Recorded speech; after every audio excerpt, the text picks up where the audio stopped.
ايه اللي يخلي 3 ذكورة مش هنقدر نقول عليهم اكتر من كده يعملوا في محمود كده افعال مشينة جدا؟ ما يقبلهاش اي حد على ألد اعدائه، كمان اخدوا شرفه وكل ما يملك. طب عملوا ايه؟ يلا بينا في دكان الحكايات. تبدأ قصتنا في محافظة القليوبية لما يكون محمود متجوز زينة وهما الاتنين مخلفين 3 عيال وعايشين عادي جدا، ولكن يجي على محمود ضيقة مالية كبيرة جدا. والضيقة المالية دي يضطر ان هو عايز يشتغل اي شغلانة، وكان معاه مبلغ من ورث ابوه. عشان كده زينة قالت له بقولك ايه، طالما الورث اللي معاك دي فلوس قليلة ومش هتجيب لك اي حاجة ولا تجيب لك محل او حاجات زي كده، خلاص انت تشتري لك توك توك، والتوك توك ده ياما فاتح بيوت لناس كتير، وهتكون انت واحد من ضمنهم، والرزق هيجري تاني من اول وجديد. محمود ما كانش بيفهم في اي حاجة تجاه العربيات، طول عمره كان بيشتغل في المحلات في البيع والشراء، ولكنه عمره ما يفهمش حاجة في العربيات والعمرة والزيت والحاجات زي كده، ازاي يجيب مكنة او حتى التوك توك دي بتمن رخيص. وعشان كده جاب صديق عمره سعيد اللي اصلا من دولة ريفية، وبدأ ان هو يجي على البلد اللي فيها محمود عشان يقعد هناك ويسترزق. واول ما محمود شافه بدأ يقول له الفكرة اللي عنده، ان هو معاه قرشين عايز يشتري بيها توك توك، ولكن هو ما يفهمش بقى في المواضيع دي او الميكانيكا، وانت عشان شخص كنت شغال ميكانيكي قبل كده فانت هتفهم الموضوع ده كويس. وفعلا بدأ ان هو يأمنه على كل حاجة، حتى اختيار التوك توك اللي هو هيشتغل عليه. من بعد ما محمود بدأ يجيب التوك توك بتاعه، بدأ سعيد يطلع له في كل حتة حرفيا، يقول له لا ده بص الصوت بتاع المكنه عامل ازاي، لا ده انت المفروض بقى تركب حبه زيت، المهم انت جيب لي المنتجات وانا احطهم لك، انا بفهم في الحاجات دي ومش هاخد منك مصنعيه، احنا اصحاب. وهو كمان كان بيشتغل على توك توك زيه في المواقف. والصداقه دي بدأ ان هو يدخله بيته، وبدأ ان هو لا والله لا تاكل عندي النهارده، وحركات العشم اللي ملهاش اي لازمه دي. سعيد اول ما دخل البيت بدأ ان عينه تيجي على حرمة البيت، شرف صاحبه اللي هي مراته. ومراته بقى كانت اول ما بتشوف راجل جديد كانت من نوع الستات اللي لازم تعمل نفسها ست مفيش منها اتنين، وتبدأ ان هي تملي السفرة اكل، وتبدأ ان هي تنظف وتلمع والبخور يطلع والتنظيف يبان. كل حاجة كانت ما بيعملهاش مع جوزها تقريبا بدأت تعملها مع سعيد، كل ما كان بيجي ان هو ياكل ويشرب معاهم. وسعيد حس ان الموضوع كده ان الست عينها منه، عشان كده بدأ ان هو يرمي رمش وهي ترمي رمش، والاتنين لقوا بعض هناك، وفعلا بدأوا ان هما يتكلموا وياخدوا ارقام بعض. فعشان كده كان عايز يروح لها البيت اللي هو بيت صاحبه اللي هو محمود. بدأ ان هو يبعت محمود ان هو يروح يجيب قطع غيار من مكان بعيد جدا، ونقدر نقول القطعة الغيار اللي بتبقى نادرة في السوق، لانه ايده في السوق وعارف. وفي الوقت ده لما محمود بيروح يدور على اكل عيشه ويدور على قطعة الغيار دي، في الوقت ده بقى هو بيكون رايح عند مراته بمبدأ اللي هو بيجيب لها الخضار اللي جوزها بيقول لها خديه، عشان هو رايح يعمل حاجة بعيدة جدا، ويبدأوا يعملوا مع بعض اللي هم عايزينه، وبعد كده ينزل ولا من شاف ولا من دري. وبدأ ان حسين ده يبدأ يتكلم بقى وسط السواقين بتاعة التوك توك التانيين، ويبدأ يتفاخر بنفسه ان هو بيعمل علاقة مع سيدة متزوجة، ومن لا مؤاخذة كده مدي لجوزها اكبر قفا. ويبدأ بقى يتكلم مع صحابه جدا لحد ما طلع له واحد وراح قال له ايه، طالما انت الموضوع مقضي مزاجك وهي الست راضية كده، طب ما تشوف لي ليلة، ما انا اصلا مش سعيد مع مراتي وكل الكلام ده. هنا حسين يقول له يشتمه ويقول له لا على الاقل دي بتاعتي انا بس مثلا. قال له لا ده انا هكلمها لك. وفعلا كلمها له وبدأ يقنعها ان هو هياخد منها فلوس حلوة ويجيب لها اللي هي نفسها فيه، ويجيب لها حتة دهب كمان. وهنا زينب وافقت عادي جدا ولا اكن حاجة. وفعلا الشخص ده بدأ يجي مع حسين ويقضوا الليلة، والشخص ده جاب شخص تاني وشخص تالت، فبقى 4 الرجال دول بقوا مع زينب. وبدأ الموضوع يترطرط كده زي ما احنا بنقول في موقف التكاتك. وبدأت الأصحاب بتاعت محمود الناس المتقية دينها تبدأ تقول لمحمود طب بلاش بس كام فلان دول يخشوا بيتك، بلاش حسن، بلاش ان هو يعمل لك حاجة، روح لأي ميكانيكي تاني، ده هو بيلعب بيك وبيخليك تروح وتيجي. ويبدأ ان هما يعني يفهموه ولكن بشكل متداري، عشان يعني خايفين ان هما يقولوا له بشكل قدامه كده تأثر عليه او تأثر على مشاكله.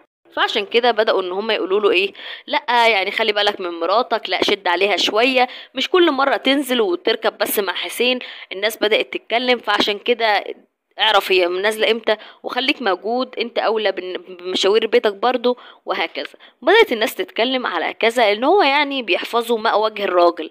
فعشان كده بدأ الراجل ده كلام الناس دي يلعب في دماغه اكتر، ويبدأ ان هو يشك في مراته، لانه كان دايما بيشوف ان حسين بيفضل قاعد وهو بيصلح له، ويقول له لا لا ده انا هصلح قدام بيتك مش قدام المحل، لا انا هصلح قدام بيتك، روح بس انت هات، ولو انت مش معاك مواصلات لا خد التوك توك بتاعي وروح هات القطع الغيار، وهكذا.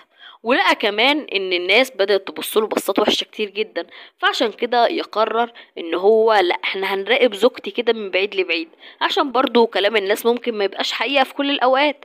فعشان كده بدأ يراقب مراته مرة واتنين وتلاتة، ملقاش اي حاجة عليها. فعشان كده بدأ ان هو صلح عند واحد تاني، بمعنى كده ان هو يسبل حسين ده وما يبقاش بيجي بيته وما يبقاش في عشم ما بينهم. فعشان كده لما بدأ يروح لميكانيكية تانيين، بدأ حسين يقول له في ايه، هو انت ما عجبش تصليحي، هو انا ما باخدش منك فلوس، دول هياخدوا منك فلوس وهيمصوا دمك. ولكن هو بيقول له مالكش دعوة، اصلا انا كنت قريب منها، اصلا واحد صاحبي بيواجب معايا في تصليح في شيء فلاني، وهكذا. ولكن حسين بدأ كويس يعرف ان الراجل ده بدأ يشك في مراته ويشك فيه هو شخصيا. فعشان كده من يوم من الايام اللي حسين كان بيروح لزينب، والمفروض ان محمود في مشوار بعيد جدا. المشوار ده بقى مش حسين اللي بعته، لا ده اللي بعته واحد صاحب حسين من التلاتة اللي كانوا مع الزوجة، كانوا عايزين يقضوا سهرة حلوة. فعشان كده جابوله واحد عايز يسافر، مش نقدر نسافر بس هيروح من مكان لمكان شبيه طريق المحافظات داخل القاهرة الواسعة، هيروحوا بالتوك توك وهو عايز يروح بالتوك توك بس، نقدر نقول ما بيأمنش في اي عربيات تانية. وطبعا محمود لما عرف الرقم اللي الراجل هيدفعه قال له يا سيدي اروح لك ان شاء الله لو في المريخ. وفعلا وهو رايح وهو لسه رايح ياخد الراجل من تحت بيته، بدأ ان كلام الناس يلعب في دماغه شوية، فيقرر ان هو هيرجع ويتأخر على الراجل ربع ساعة عشان يشوف لو في حاجة في بيته وهو مش موجود. ولكن في الوقت ده بقى حسين واصدقائه اتأخروا، ولكن حسين وصل واصحابه كانوا لسه قدامهم مدة عبال ما يوصلوا. حسين دخل، وهو داخل لا بصي انا اخش دورة المية وبعد كده ايه نطلع نظبط يومنا. ولكن وهو كده كان لابس شبشب، الشبشب ده كان لونه برتقاني. فعشان وهو داخل حمام على طول قلع الشبشب بتاعه وهو داخل. ولكن بعد كده سمع صوت محمود وهو جاي في البيت وبيكلم زينب، وبيقول ان هو شاف التوك توك بتاع حسين بره، هو حسين مش في البيت. وبعد كده لقى شبشب لونه برتقاني على الارض، قال لها ان انا متأكد ان ده شبشب حسين، هو حسين في البيت. ولكن هي قالت له ان ما يحصلش حاجة زي كده. ومن هنا حسين بدأ ان هو ينط، لانهم كانوا في الدور الارضي من شباك الحمام. وبعد كده جاله من ورا واكنه بيصلح حاجه في التوك توك بتاعه، ولقى حسين بيطلع له من العماره بيقول له هو انت هنا؟ قال له اه يا سيدي بقالي كتير ما شفتكش، هو انت كنت رايح في حته؟ انا بقى تعمل لنا كوبايه شاي ونقعد بقى، ده انا عندي ليك حوارات نقولها، وكمان اعمل لك عمره كده بسيطه وظبط لك صوت الموتور اللي طالع ده. وهنا حسين طمن اللي مفيش حاجه، ولكن برضه في شك. فعشان كده راح يوصل للراجل لمشواره تقريبا هيقعد ساعتين تلاتة. وهنا حسين والتلات شباب بدأوا ان هم ياخدوا راحتهم مع زينب.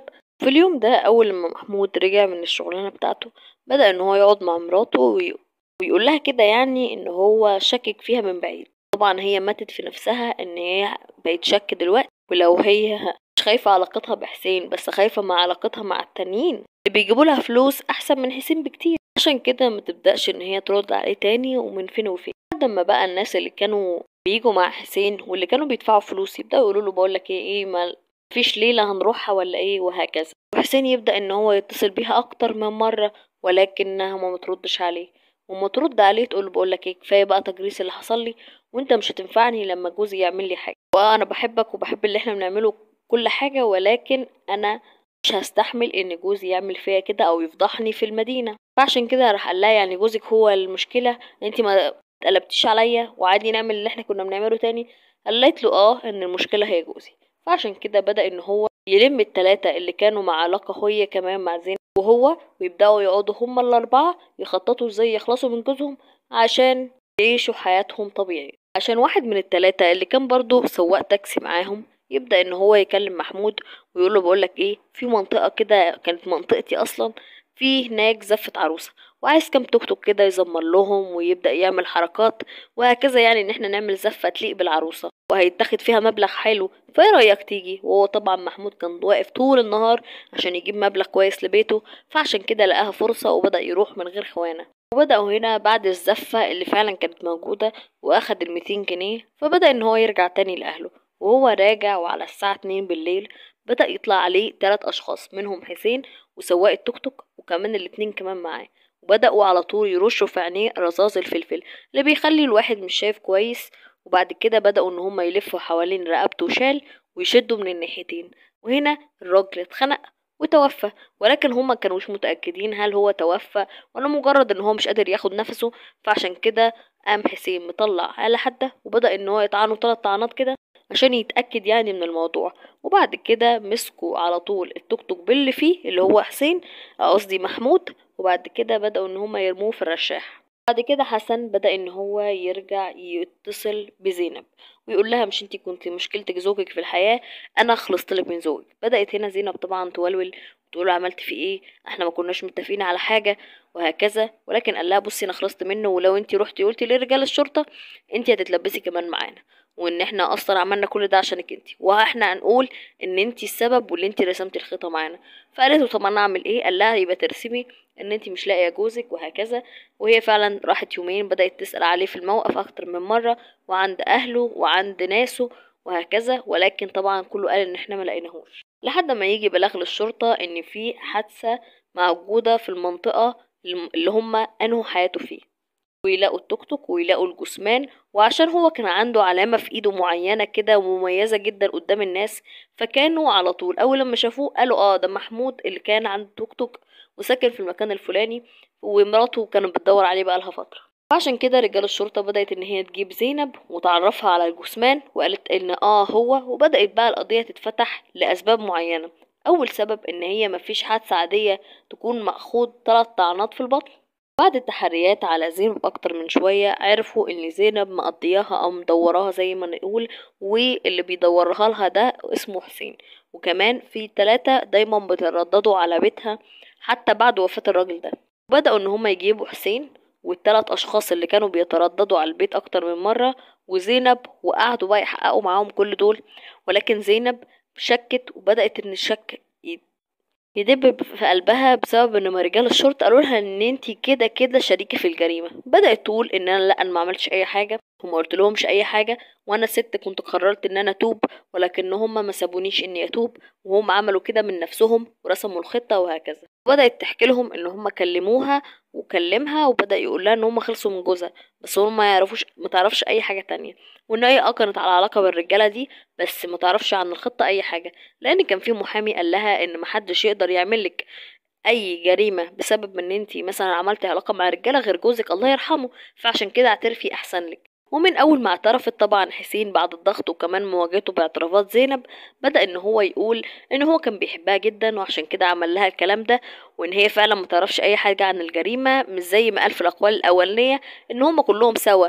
ولكن بعد كده بدأ ان هو يعترف كمان على ال3 اللي ساعدوه، صاحب التوك توك وكمان ال2 اللي كانوا بيجوا لزينب بخصوصه وكانوا بيدفعوا فلوس، وحكوا الحكاية من أولها.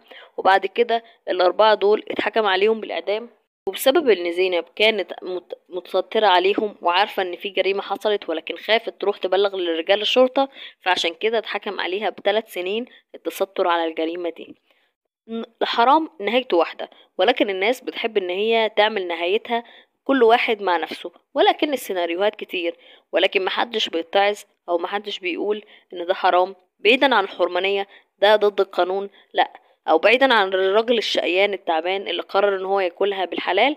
لا، هي حتى ما بصتش لجوزها، ما بصتش لان هو بيشتغل